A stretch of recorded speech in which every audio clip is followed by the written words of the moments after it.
দেখেন, প্রথম ব্যাপার হলো যে আমরা তো যেহেতু জানিনি যে আমি বলেছি যে ক্রাউড ফান্ডিংয়ে মানুষের পয়সায় মানুষের জন্য নির্বাচন করব। তো অনেকে বলে যে আপনাকে ভোট দিলে লাভ কি? তা আমরা খুব মজা করে বলি যে আমারে ভোট দিলে একটাই লাভ, সেটা হলো আমি চুরি করব না আপনার টাকা। মানে আপনার টাকা তো সবাই চুরি করছে, পাচার করছে, তো আপনার টাকা চুরি না করা কি লাভ না? দেখেন, আমরা এখন যেটা বলেছিলাম যে 30 তারিখ পর্যন্ত আমরা সম্ভবত 17 দিনের না 23 দিনের একটা 17 দিনের হিসাব দিয়েছি। তাতে আমরা 15 লক্ষ সামথিং আমাদের সব অ্যাকাউন্টগুলো মিলিয়ে ফেসবুকে আমরা আপডেট দিয়েছি।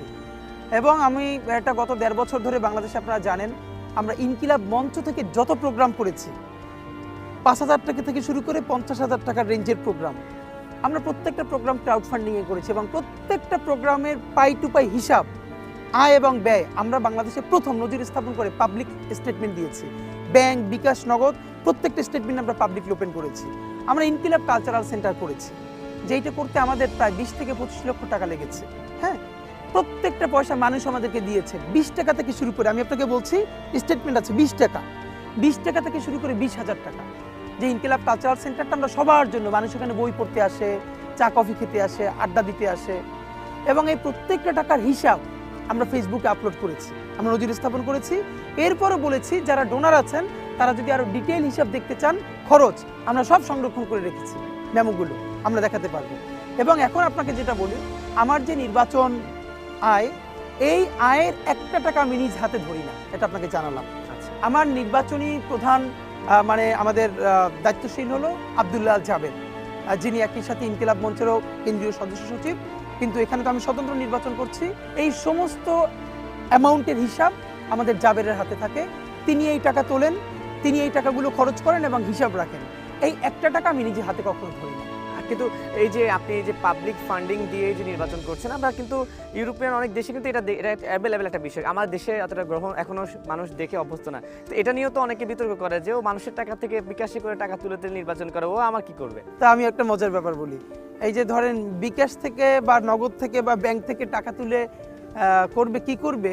এর মানে সে যে আপনার সাথে চাঁদাবাজি না করে আপনার অস্ত্র ঠেকাইয়া, দেখেন আমরা যখন সবজিওয়ালাদের সাথে কথা বলি তখন আমরা টের পাই যে এই লোকটা আগে 200 টাকা চাঁদা দিত, এখন তার 400 টাকা চাঁদা দেয়া লাগে। শুধু বলে নাই ভয়ে, তাহলে ওই ব্যবসাটুকু করে খাবে কি করে? তো আপনি আমাদেরকে বলবেন আমরা ক্রাউড ফান্ডিং করে কি করি, আর আপনি কি করেন? ক্রাউড ফান্ডিং করেন না। আপনি কিভাবে করেন? আপনি আর্মস ফান্ডিং করেন, গিয়ে আর্মস ঠেকাইয়া একটা ভিক্ষুকের কাছ থেকে টাকা নেওয়া হয়। আপনি জানেন যে একটা এলাকায় কোন কোন মসজিদে কারা কারা ভিক্ষা করবে, সিন্ডিকেট আছে, আমি আপনাকে বলি। আপনারা চাইলে এর উপরে তদন্ত করতে পারেন, ইনভেস্টিগেশন ডিবেট করতে পারেন। এবং কোন কোন মসজিদে ভিক্ষা বেশি দেওয়া হয়, সেইখানে কোন টিম যাবে সেটার উপরে ওখানকার পলিটিক্যাল লিডাররা কানেক্টেড হয়, যারা ছেঁচড়া টাইপের লিডার, এবং একটা অ্যামাউন্ট তাদেরকে দিতে হয়, আমলে ওখানে ভিক্ষায় দাঁড়াইতে পারে না।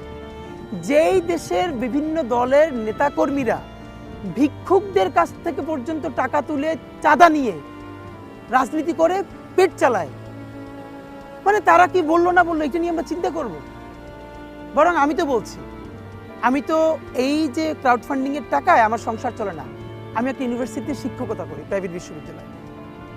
এছাড়া আমি বিভিন্ন শিক্ষা প্রতিষ্ঠানে টিচার্স ট্রেনিং করা, ইংলিশ, ফনেটিক্স, স্পোকেন, প্রেজেন্টেশনের আমি প্রচুর কর্পোরেট ট্রেনিং করিয়েছি এক সময়। আমি আইএলটিএস এর দীর্ঘদিনের ট্রেনার ছিলাম। বরং এখন এই জুলাই গণ অভ্যুত্থানের পরে আমার সেই স্কোপগুলো কমে গেছে। এরপরে এখন আমি ইউনিভার্সিটিতে পড়াই এবং সেখান থেকে আমি আমার লাইফ লিড করি। তো আমি তো বলতে চাই যে আপনারা এবার সকল রাজনীতিবিদকে, আজকে আমাকে জিজ্ঞেস করছেন না, প্রত্যেকটা আমার ঢাকা হাটের প্রত্যেকটা প্রার্থীকে জিজ্ঞেস করেন আপনার বৈধ ইনকাম কি? মানে আপনার তো বাসায় বাজার হয়, বাসা ভাড়া দেয়া লাগে, বাচ্চাদের স্কুল আছে, ওষুধ কেনা লাগে বাবা মার, আপনার এটার বৈধ উপায় কি? আমি তো বলতে পারছি, আমি বিশ্ববিদ্যালয়ে পড়াই, আমি কোচিং করাই, রাইট? অবশ্যই। তাহলে আপনি আরো 5 জন প্রার্থীকে জিজ্ঞেস করেন, যদি কারো বৈধ ইনকামের পথ না বলতে পারে তাহলে সে চাঁদাবাজি করে। এই জায়গাটা আমাদেরকে এক্সপোজ করতে হবে।